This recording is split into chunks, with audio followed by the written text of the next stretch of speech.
যখন এই কথা বলতেন ওয়াসাল কুরআন রাদিয়াল্লাহু তাআলা আনহু তিনি কি করলেন? তিনি ওনার মার খেদমত করেন কয় বছর? 12 বছর। কয় বছর?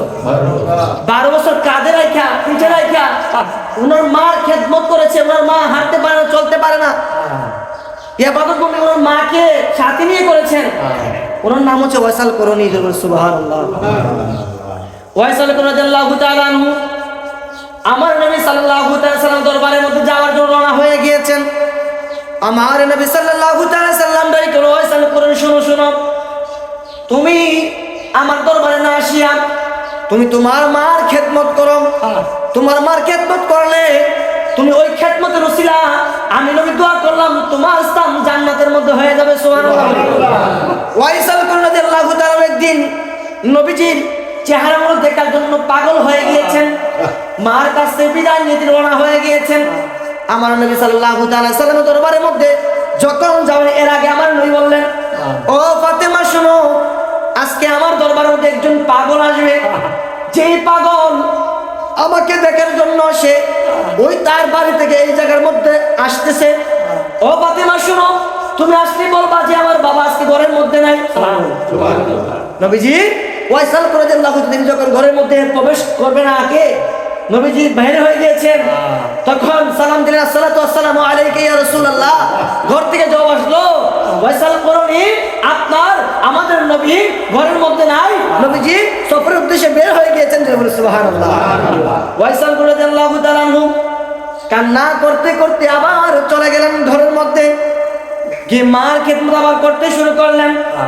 খেদমত করতে করতে হঠাৎ করে তিনি এমন পর্যায়ে চলে গেলেন, মজ্জুব হালের মধ্যে চলে গিয়েছেন। ওইদিকে আমার নবী বিদায় নিয়ে নেবেন।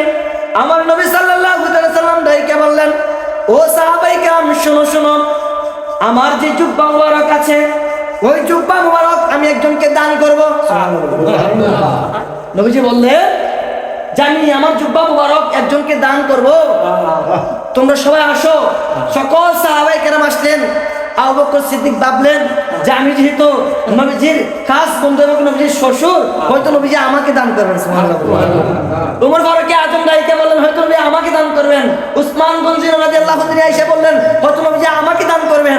এইবার মাওলা আলী রাদিয়াল্লাহু তাআলা আয়েশা বললেন, হয়তো আমাকে দান করবেন। কিন্তু দেখা গেল আমার নবী সাল্লাল্লাহু আলাইহি সাল্লাম বললেন, আমি তোমাদেরকে কাউকে দান করব না, আমি একজনকে দান করব, যেই ব্যক্তির নাম হচ্ছে ওয়াইসাল করণী। সুবহানাল্লাহ। ওই নবীকে উনি নবীকে দেখেন নাই, অথচ নবীর প্রেমে ওনার প্রেম, ওনার মহাব্বত, ওনার ভালোবাসা এমন পর্যায়ে ছিল যে নবী বললেন, একজন পাগল আছে যে আমার জন্য সাহাবিয়ত্ব ত্যাগ করেছে। সে আমাকে দেখলে সাহাবি হইতো, সে সাহাবিয়ত্ব ত্যাগ করেছে। আজকে সে গুহার ভিতরের মধ্যে ইবাদত করে মাকে নিয়ে, ও সাহাবি শোনো, তোমরা আমি যখন বিদায় নেব, বিদায় নেওয়ার পরে তোমরা 7 দিন পরে ওই জুব্বা মুবারক নিয়ে তোমরা ওই জায়গার মধ্যে যাইবা। সুবহানাল্লাহ। এই কথা যখন বললেন, উমর ফারুক আজম রাদিয়াল্লাহু তাআলা আনহু তিনি এবং আলী রাদিয়াল্লাহু তাআলা আনহু দুইজন সাহাবায়ে কেরাম, যে জলিলুল কদর সাহাবায়ে কেরাম, যিনাদের দুনিয়া থাকা অবস্থায় জান্নাত নবীজি লিখে দিয়েছেন, ওই সাহাবায়ে কেরামকে পাঠিয়েছেন তাবির কাছে। কার কাছে? নবীকে দেখলে হয় সাহাবি, আর সাহাবিকে যারা দেখে তাদের নাম তাবিঈন। তাদের নাম কি? তাবি। তাবিকে দেখার, তাবিকে উপহার দেওয়ার জন্য সাহাবিকে আমার নবীজি পাঠিয়েছেন। সুবহানাল্লাহ। ওই সাহাবি যখন গেলেন, যাওয়ার পরে ওনাকে খুঁজতে খুঁজতে ওনাকে পান না। হঠাৎ করে এক রাখালের কাছে গিয়ে বললেন যে, রাখাল ভাই, শামস অর্থাৎ ওই ওয়াসাল করণীর নামে একজন পাগল আছে, একজন লোক আছে, তাকে কি আপনারা চিনেন? এই এলাকার মধ্যে এসে বসবাস করে। তখন ওই রাখাল বলল যে, না না, আমরা এই সাহাবীকে ওইরকম লোকটা আমরা চিনি না। ওই একটা লোক আছে, যে লোক ওই পাহাড়ের উপরে বসে বসে সেজদা অবস্থায় আল্লাহর দরবারে এসে কান্না করতেছে। সুবহানাল্লাহ। সেই তাবি, সেই লোকটা যখন আল্লাহর দরবারে সেজদা অবস্থায় কান্না করে, আমার নবীজি সেই নবীজির প্রেমে কান্না করতেছে, আল্লাহর দরবারে কান্না করতেছে। ওইদিকে আমাদের ছাগল যেগুলো আছে, বেড়া যেগুলো আছে, ওইগুলো তার কান্না চিৎকারের কারণে ওই ভেড়াগুলো, ওই বকরিগুলো দুধ পর্যন্ত খায় না এবং ঘাস পর্যন্ত খায় না। সুবহানাল্লাহ। তার কান্নার এত পাওয়ার ছিল, এত চিৎকার ছিল, আমরা কান্না করলে হয়তো এখান থেকে এখানে শোনা যাবে, কিন্তু ওয়াইসাল করণী বর্ণনার মধ্যে আছে যে ওয়াইসাল করণী কান্না করেছিলেন, হাও মাও করে কান্না করেছিলেন। ওই ওয়াইসাল করণী রাদিয়াল্লাহু তাআলা আনহু কান্না করতেছে, যে কান্না শুনে ওই বনের পশু পর্যন্ত, বকরি পর্যন্ত, ভেড়া পর্যন্ত, ঘাস পর্যন্ত কায় না। সুবহানাল্লাহ। তখন ওই সাহাবায়ে কেরাম গেলেন, যাওয়ার পরে সালাম দিলেন, আসসালামু আলাইকুম ওয়া রাহমাতুল্লাহ। সুবহানাল্লাহ। ওয়াইসাল করণী বুঝে গিয়েছেন যে ওইটা আর কেউ নয়, ওইটা মক্কা মদিনা থেকে আমার কাছে আসছে। সুবহানাল্লাহ। তখন তিনি ওইটা বললেন যে বলেন আমার দয়াল নবীজির খবর কি, আমার দয়াল নবীজির খবর কি, আমাকে একটু জানান, আমার দয়াল নবী কেমন আছে। সুবহানাল্লাহ।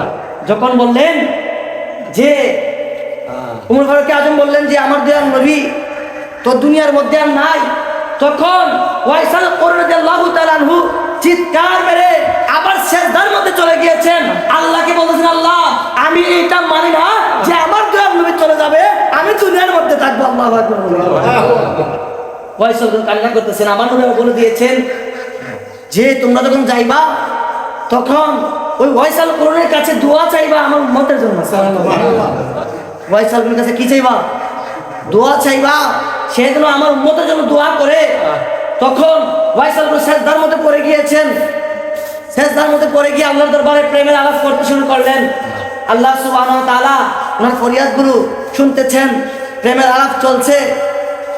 অনেকক্ষণ সিজদা দিয়ে উনি পড়ে আছেন, এবং কি উনার যে পিঠে গাঁঠুরি ছিল, গাঁটটি ছিল, ওই গাঁটটিটা উমরকে আজমের কাছে দিলেন। উনি ওই গাঁটটি নিতে তেমন হয়ে গেছে যে ওনার পা পর্যন্ত ব্যথা শুরু হয়ে গেছে। আল্লাহু আকবার। হঠাৎ ওনার সিজদা থেকে ওঠার পরে উমর ফারুক আজম রাদিয়াল্লাহু তাআলা বললেন যে আমার নবী বলেছেন আপনাকে একটা গিফট দিয়েছেন, একটা উপহার দিয়েছেন। ওই উপহার কি? উপহার হচ্ছে আমার নবী যখন বললেন যে আমি একটা জুব্বা উপহার দিব, সাহাবায়ে কেরাম তখন সকল সাহাবায়ে আমরা দৌড়ে আসছিলাম। আয়েশা ভাবলাম হয়তো আবু বকর সিদ্দিক ভাবলেন যে আমাকে দিবেন, উমর ফারুক আজম ভাবলেন আমাকে দিবেন, উসমান বিন নুরাইন তিনি ভাবলেন আমাকে দিবেন, আমাউলা রাদিয়াল্লাহু তাআলা ভাবলেন যে আমাকে দিবেন। নবীজি কাউকে দেন নাই, নবীজি আপনাকে দান করেছেন। সুবহানাল্লাহ। ওনার প্রেমের কান্না আরো বেড়ে গিয়েছে। তখন উমর ফারুক আজম বললেন যে আপনি তো আপনার কাছে আমার নবী বলেছেন যে আপনি যেন আমার দয়াল নবীর উম্মতের জন্য আপনি আল্লাহর দরবারে ফরিয়াদ জানান। সুবহানাল্লাহ।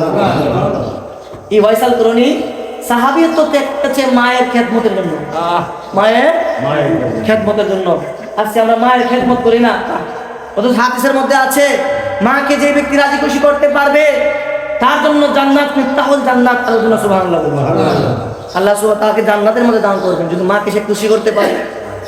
এক বেদুইন এসে বলে, ইয়া রাসূলুল্লাহ আমি মুসলমান হব। ইয়া রাসূলুল্লাহ তবে আমার মা মুসলমান হবে না, আমার মার খেদমত কি করতে হবে? তো আমার নবী বললেন, হ্যাঁ হ্যাঁ তুমি যদি আমার কাছে মুসলমান হয়ে যাও তারপরে তোমার মার খেদমত তুমি পরিপূর্ণ করতেই হবে। পরিপূর্ণ কি করতে হবে? মার খেদমত করতে হবে। এক সাহাবী বলেন, ইয়া রাসূলুল্লাহ যুদ্ধের ময়দানের মধ্যে যাবো, হুদাইবিয়ার যখন সন্ধি হয়েছে তখন যুদ্ধের মধ্যে এক সাহাবীর আম্মা যান, উনি বেদুইন ছিলেন, উনি মুসলমান ছিলেন না। উনি আশ্রয়ের জন্য ওনার কাছে আসছেন, ওনার ছেলের কাছে আসছেন যে আমাকে আশ্রয় দাও। তখন আমার নবীর কাছে গেলেন সাহাবী, ইয়া রাসূলুল্লাহ আমার মা তো মুসলমান মা, বেদুইন, আমার মাকে কি আমি আশ্রয় দিব? তখন আমার নবী বলেছেন, হ্যাঁ হ্যাঁ তোমার মাকে তুমি আশ্রয় দিবা। সুবহানাল্লাহ। আমার নবী বলেছেন তোমার মা যদিও প্রদবষ্ট হয় তারপর তোমার মাকে শরীয়তের যে আইন অনুযায়ী যা কিছু দেওয়ার প্রয়োজন তুমি সব কিছু তোমার মাকে তুমি দিবা। সুবহানাল্লাহ। তাহলে আমাদের মা কি বেদুইন? বলেন আমার মা কি বেদুইন? আমাদের মা বাবা কি বেদুইন? না। আজকে আমাদের মা বাবার খেদমত আমরা করি না। আমার নবী হাদিসে এই বলেছেন যদি কোনো মা বাবা যদি উফ শব্দ করে, কি শব্দ? মা তোমার আচরণ সন্তানের আচরণের কারণে যদি মা যদি উফ শব্দ করে, এই উফ শব্দ বলতে দেরি হবে তার জীবনের গুনাহ, তার জীবনে যে আমলনামা করেছে সব কিছু আমার আল্লাহ বাদ করে দিবেন। আমরা কি চাই এরকম আমল বাদ হোক? এত কষ্ট করে আমল করি, রমজানের মধ্যে সারাটা দিন উপাস থেকে রোজা রেখেছি, নাকি নাই? উপাস থেকে রোজা রেখেছি। এই রোজা রাখার পরে আমরা এত আমল করেছি, আজকে মা বাবার খেদমত না করার কারণে আমাদের আমল বাদ হয়ে যাচ্ছে। এত কষ্ট করে রোজা রাখার পরে এত রাত্রে ইবাদত বন্দি করার পরে আমাদের আমল বাদ হয়ে যাচ্ছে কেন? মা বাবার খেদমত না করার কারণে। মা বাবার খেদমত কেমনে করতে হবে? যদি বরণ পোষণ দিলে মা বাবার খেদমত হয় না। আমি টাকা দিয়ে দিচ্ছেন, আপনি প্লাট নিয়ে বাড়ির বাহিরে থাকেন আর মাকে টাকা দিচ্ছেন, এটা না খেদমত নয়। খেদমত আরো আছে। মা বাবা অসুস্থ হয়েছে, মা বাবার খেদমত করা, ওইটাও একরকম খেদমত। আপনার টাকা নয় কি হচ্ছে, মা বাবাকে নিয়ে একসাথে আছেন, ওটাই মা বাবার খেদমত। আপনি শুধু টাকা দিয়েছেন খেদমত এমন নয়। মা বাবার খেদমত হচ্ছে আপনার মা অসুস্থ হয়ে গিয়েছে, আপনার মার সেবা করেন, পা টিপেন, যা কিছু প্রয়োজন, পানি আনতে পানি আনেন, মাথার পানিতে পানি দেন। এরকম খেদমত মাকে করতে হবে। মা বাবা একটা কথা বলে ফেলেছে, আপনাকে গালি দিয়েছে, তাপা দিতে চোর দিয়েছে, সমস্যা নাই, মা বাবার কদমের মধ্যে লুটিয়ে পড়েন, মা বাবার চেহারার দিকে একটু নেক নজর তাকান। আমার নবী বলেছেন, ওগো আল্লাহ, আপনি আমার উম্মতকে একটা, যেহেতু আমার উম্মত গরিব উম্মত, তাদের জন্য হজ ফরজ না, তো তাদেরকে একটা গিফট দেন, একটা উপহার দেন, যে তাদের একটা কবুল হজের সব পাবে। আমার আল্লাহ সুবহানাহু ওয়া তাআলা বলেছেন যে কোনো ব্যক্তি যদি তার মার দিকে, তার মা বাবাতে নেক দৃষ্টিতে এক মুহূর্তে তাকায়, এক মুহূর্তে তার মা বাবার দিকে নেক নজরে তাকায়, আমার আল্লাহ সুবহানাহু ওয়া তাআলা একটা কবুল হজের সওয়াবের আমল দান করলেন। সুবহানাল্লাহ। শুধু আমাদের উম্মতে মুহাম্মদের জন্য, ইমানদারের জন্য আমার আল্লাহ সুবহানাহু ওয়া তাআলা এই পরিমাণ দান করেছেন। যে আমাদের ইমান আছে বিধায় আমরা, আমাদের আমলের দাম আছে, আমাদের ইমান আছে বিধায় আমাদের হজের দাম আছে, আমাদের ইমান আছে বিধায় আমাদের সব কিছু দাম আছে। ইমান নাই, কোনো কিছু দাম। আমরা ইমানদার হয়েছি, আমাদের নসিব অনেক ভালো যে আমরা ইমানদার হতে পেরেছি এবং মুর্শিদকে আমরা পেয়েছি। যে মুর্শিদকে দামান সঠিকভাবে ধরতে পারলে তার লাশও মাটি খাবে না, তার লাশও ইয়ে করবে না, মাটি খাবে। অনেক অহরহ প্রমাণ দেখেন না আপনারা, এই যুগে অনলাইনের মধ্যে দেখেন না অনেক প্রমাণ। আমাদের হবিগঞ্জে প্রমাণ দেখেছি আমরা, নিজ চোখে আমরা দেখেছি, ময়নামতি আমরা দেখেছি, আবার প্রেমুতে ওইখানে আমরা দেখেছি যে কাঠের প্রেমিক যারা দামান সঠিকভাবে ধরতে পারছে তাদের লাশ মাটিও খাইতে পারে নাই। 3 বছর পানির নিচে ছিল, তারপরে খাইতে পারে না। 3 মাস পানির নিচে ছিল, এরকম প্রমাণ অহরহ আছে। কামাল রিজভী, যিনি আমাদের দরবারে একজন নক্ষত্র ছিলেন, আলেম হিসাবে, উনি ওই কামাল রিজভী রাদিয়াল্লাহু তাআলা আনহু, তিনি 3 মাস পানির নিচে ছিলেন। কেননা ওনার যে জায়গার মতো ওনাকে কবরস্থ করা হয়েছিল, ওই জায়গাটা ছিল ঢালু, অর্থাৎ পানি, আর নিপড়া এলাকা একটু হাওয়ার অঞ্চল, ওই জায়গার মধ্যে পানিতে ডুবেছিল, অনেক দিন ছিল। উনি বলেছিলেন যে আমাকে আপনারা তোলেন, আমি অনেক কষ্টের মধ্যে আছি, ওই জায়গা আমাদের ভালো নেই। ওনাকে তোলার পরে যেভাবে তোলা হয়েছিল, যেভাবে রাখা হয়েছিল 3 মাস আগে, ওনাকে সেই 3 মাস পরে সেমভাবে আরো পাওয়া গেছে। যেমন বর্ণনার মধ্যে দেখা গিয়েছে যে ওনার চেহারা আরো, উনি তো একটু কালো বর্ণের ছিলেন, ওনার চেহারা হলুদ বর্ণ, একটু উজ্জ্বল হয়ে গিয়েছিল। সুবহানাল্লাহ।